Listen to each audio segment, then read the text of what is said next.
الحمد لله نحمده ونستعينه ونستغفره ونؤمن به ونتوكل عليه ونعوذ بالله من شرور أنفسنا ونعوذ بالله من شرور أنفسنا ونعوذ بالله من شرور أنفسنا ومن سيئات أعمالنا من يهده الله فلا مضل له ومن يضلل فلا هادي له وأشهد أن لا إله إلا الله وحده لا شريك له وأشهد أن سيدنا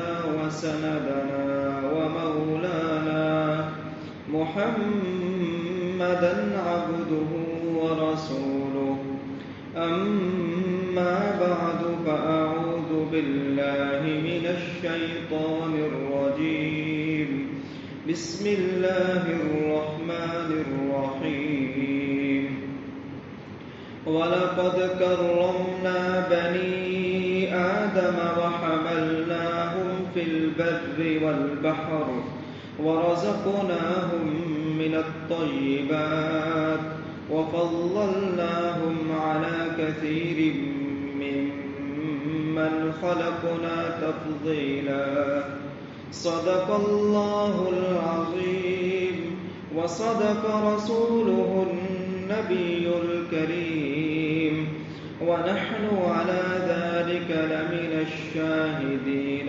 والشاكرين والحمد لله رب العالمين. دوستو، بھائیو، بزرگو، تکریم انسان، احترام انسان کے موضوع پر گفتگو کا سلسلہ چل رہا ہے. آج اس کی تیسری نشست ہے. خدا تعالی اپنی بارگاہ میں قبول فرمائے. اللہ رب العزت نے انسان کو احترام دیا، انسان کو وقار دیا، انسان کو عزت دی. اس کے تین پہلو آپ حضرات نے سماعت فرمائے. آج چوتھا پہلو آپ سماعت فرمائیں گے. اللہ رب العزت نے انسان کو جو احترام دیا ہے اس کا ایک پہلو یہ ہے کہ انسان کو مسجود ملائکہ بنایا.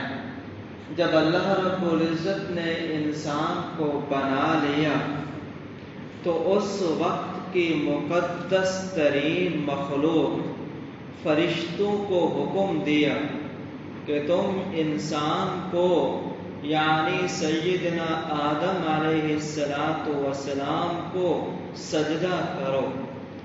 یہ حکم فرشتوں کے ساتھ ساتھ جنات کو بھی تھا. بالخصوص جنات کے سردار ابلیس کو حکم تھا. یہ ابلیس کا نام پہلے عزازیل تھا، ابلیس بعد میں ہوا. پہلے اس کا نام عزازیل تھا. اور اس نے اللہ کی اتنی عبادت کی کثرت عبادت کی وجہ سے اس کو فرشتوں کے ساتھ رہنے کی اجازت ملی. تو یہ فرشتوں کے ساتھ رہا کرتا تھا. اور کثرت عبادت کی وجہ سے فرشتوں میں طاؤس الملائکہ کے لقب سے مشہور تھا کہ یہ فرشتوں کا طاؤس ہے، یہ بڑا آدمی ہے، اللہ کی بہت اس نے عبادت کی ہے. جب آدم علیہ السلام کے لیے حکم ہوا کہ اے فرشتوں تم آدم کو سجدہ کرو، اسجدوا لآدم۔ جنوں کے سردار ابلیس کو بھی یہ حکم ہے۔ ہوا یہ ہے کہ تمام فرشتوں نے تو سجدہ کیا، ابلیس نے انکار کیا، تو اللہ رب العزت نے انسان کو یعنی آدم علیہ السلام کو یہ اعزاز بخشا ہے کہ اپنی مقدس ترین مخلوق کو حکم دیا کہ اس کے سامنے سجدہ کرو۔ یہ کوئی معمولی بات نہیں ہے۔ خلافت آدم کا منکر وہ شیطان ہوا ہے، شیطان نے انکار کیا۔ شیطان نے انکار کیوں کیا؟ انکار کے اسباب کیا ہیں؟ 2 سبب ہیں جو بیان ہوئے ہیں۔ پہلا سبب حسد، ابلیس کو، شیطان کو آدم علیہ السلام کے اعزاز سے حسد ہوا ہے۔ دوسرا سبب تکبر، ابلیس نے تکبر کا اظہار کیا۔ تو حسد اور تکبر، ان 2 چیزوں کی وجہ سے عزازیل کی ساری عبادت ضائع ہو گئی اور وہ عزازیل کی بجائے ابلیس بن گیا ہے۔ تو حسد اور تکبر یہ ابلیس کی میراث ہے۔ جو آدمی حسد کے مرض میں مبتلا ہوگا، جو تکبر کے مرض میں مبتلا ہوگا، وہ ابلیس کے راستے پر ہے، وہ شیطان کے راستے پر ہے۔ عجز، انکساری، بندگی، غلطی کا اعتراف اور اس کا تدارک، یہ آدم علیہ السلام کی میراث ہے۔ جس آدمی میں عجز ہوگا، انکساری ہوگی، غلطی کا اعتراف اور اس کا تدارک ہوگا، جو بندگی اختیار کرے گا، تو وہ آدم علیہ السلام کی میراث کو لیے ہوئے ہے۔ اللہ ہمیں اپنے بابا سیدنا آدم علیہ السلام کے رستے پر چلنے کی توفیق نصیب فرمائے۔ تو انسان کو مسجود ملائکہ بنایا، جس میں یہ پیغام ہے کہ انسان صرف اور صرف اللہ کے سامنے جھکے، اللہ کے علاوہ کسی اور کے سامنے انسان کا جھکنا یہ انسانیت کی تذلیل ہے، یہ مقام انسانیت کی توہین ہے۔ عجیب و غریب یہ بات ہے، عجیب و غریب یہ واقعہ ہے۔